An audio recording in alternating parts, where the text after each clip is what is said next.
जगातील भौगोलिक उपनाव व त्यांची टोपणनावे. तर ऑस्ट्रिटिकची राणी व्हेनियस म्हणजे इटली. उगवत्या सूर्याचा देश जपान.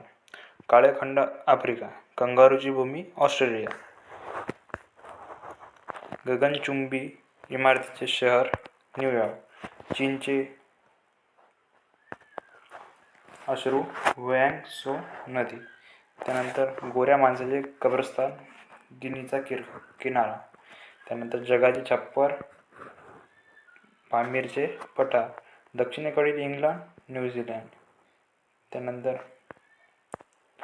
नाईलची देणगी इजिप्त. त्यानंतर पवित्र भूमी पॅलेस्टाईन. त्यानंतर पाचूचे बेट श्रीलंका. त्यानंतर पूर्वेकडील ब्रिटन जापान.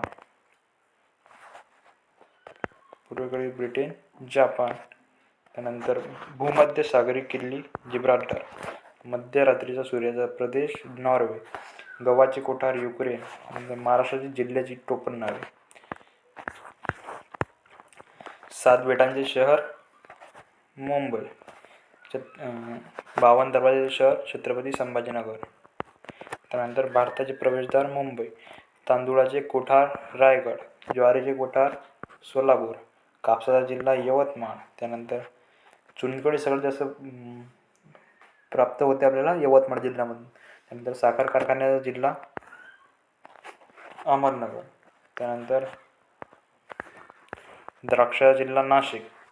मुंबईची गवळीवाडा परसबाग नाशिक. त्यानंतर कुस्तीगिरांचा जिल्हा कोल्हापूर. संत्र्याचा जिल्हा नागपूर ऑरेंज सिटी नागपूर. केळीच्या बागाचा जिल्हा जळगाव. सोलापूर चादरीचा जिल्हा सोलापूर. त्यानंतर गुळाची बाजारपेठ असलेला जिल्हा कोल्हापूर. मिठागराचा जिल्हा रायगड. त्यानंतर शूरवीरांचा जिल्हा सातारा. आणि सर्वात जास्त सैन्यामध्ये असलेले जे सैनिक आहेत ते सातारा जिल्ह्यावरून सर्वात जास्त गेलेले आहेत. त्यानंतर संस्कृत कवीचा जिल्हा नांदेड. समाजसेवकांचा जिल्हा रत्नागिरी. त्यानंतर गडीत धान्याचा जिल्हा धुळे. त्यानंतर ऊस कामगाराचा जिल्हा बीड. तीळ जिल्हा धुळे. हळदीचा जिल्हा सांगली. त्यानंतर येलो सिटी सांगली.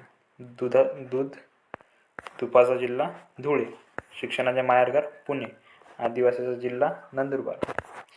त्यानंतर गोंड राजाचा जिल्हा चंद्रपूर. विहिरीचा जिल्हा अहमदनगर. तर आजच्या वेळी एवढंच मित्रांनो. धन्यवाद.